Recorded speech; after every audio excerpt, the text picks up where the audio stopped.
Hey guys, स्वागत है आपका अपने यूट्यूब चैनल एक्सेल आईक्यू पर। तो आज मैं आपके लिए कुछ नया लेकर आई हूँ। आज मैं आपको बताने वाली हूँ कि स्टॉक को किस तरह से मेंटेन किया जाता है और उसमें प्रॉफिट और लॉस किस तरह से निकाला जाता है। और साथ ही साथ मैं बताने वाली हूँ यहाँ पर परचेज अमाउंट, सेल्स अमाउंट और क्लोजिंग स्टॉक अमाउंट को किस तरह से मेंटेन किया जाता है। इस वीडियो को एंड तक जरूर देखिएगा, आपको पूरी वीडियो अच्छे से समझ आ जाएगी, आपको काफी नॉलेज गेन होगी। तो चलिए शुरू करते हैं।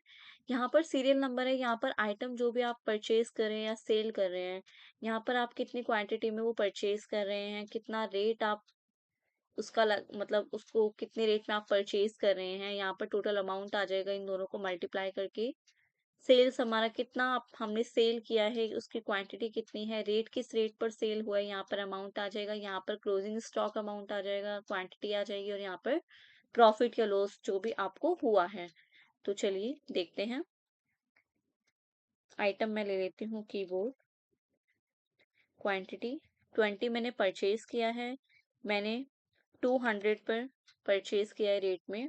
अमाउंट कैसे निकालेंगे? Equal to quantity multiply rate. Quantity को रेट से मल्टीप्लाई करके हमारा ये अमाउंट निकल जाएगा परचेज का।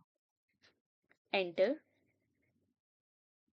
अभी हमें सेल्स का देखना है। सेल्स में हमने क्वांटिटी सेल की है, परचेज हमने किया था 20, हमने सेल किया 15। रेट हमने किस रेट पर हमने सेल किया? 250। अमाउंट कैसे आएगा? सेम प्रोसीजर है, equal to quantity multiply with rate, then enter. अब यहाँ पर क्वांटिटी आ जाएगी। क्लोजिंग स्टॉक क्वांटिटी हम कैसे निकालेंगे? हम निकालेंगे जो परचेज क्वांटिटी है, परचेज अमाउंट, परचेज क्वांटिटी को हम सेल्स क्वांटिटी से माइनस करके क्लोजिंग स्टॉक निकाल लेंगे। तो equal to purchase quantity minus sales quantity, then enter. ये देखिए क्वांटिटी आ चुका है क्लोजिंग स्टॉक का। अब अमाउंट कैसे निकलेगा? अमाउंट हम निकालेंगे जो क्वांटिटी है, जो क्लोजिंग स्टॉक की क्वांटिटी है उसको परचेज रेट से मल्टीप्लाई करके, equal to quantity closing stock की जो क्वांटिटी है, then multiply purchase rate, enter. ये आ गया क्लोजिंग स्टॉक का क्वांटिटी और अमाउंट। अब यहाँ पर हमें प्रॉफिट या लॉस जो भी है हमें वो निकालना है। प्रॉफिट और लॉस कैसे निकालेंगे? जो क्लोजिंग स्टॉक का अमाउंट है उसको सेल्स अमाउंट से प्लस करके परचेज अमाउंट से हम माइनस कर लेंगे।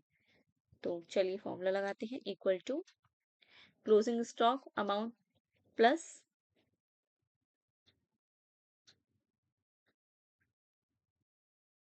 Sales amount minus purchase amount, then enter. ये आ गया प्रॉफिट लॉस का। तो यानी कि जो कीबोर्ड में आपको प्रॉफिट या लॉस जो भी हुआ है, तो ये हमारा टोटल निकल गया है। इसके बाद हम क्या करेंगे? इसे ड्रैग कर लेंगे।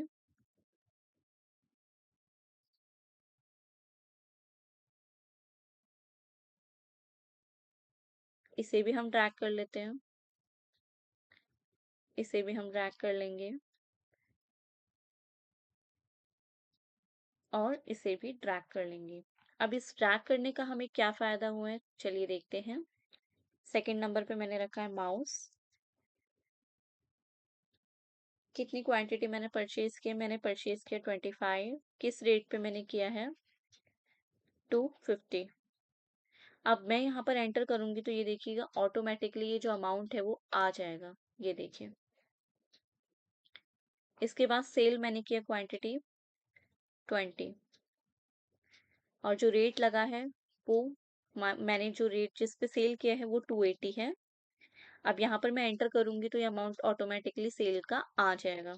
ये देखिए। अब इसके साथ साथ जो अमाउंट यहाँ पर closing stock quantity, closing stock amount और प्रॉफिट और लॉस जो भी आपको माउस से हुआ है वो भी यहाँ पर आ जाएगा। एक बार एक एग्जांपल और मैं दे देती हूँ जिससे आपको अच्छे से समझ आ जाए। मॉनिटर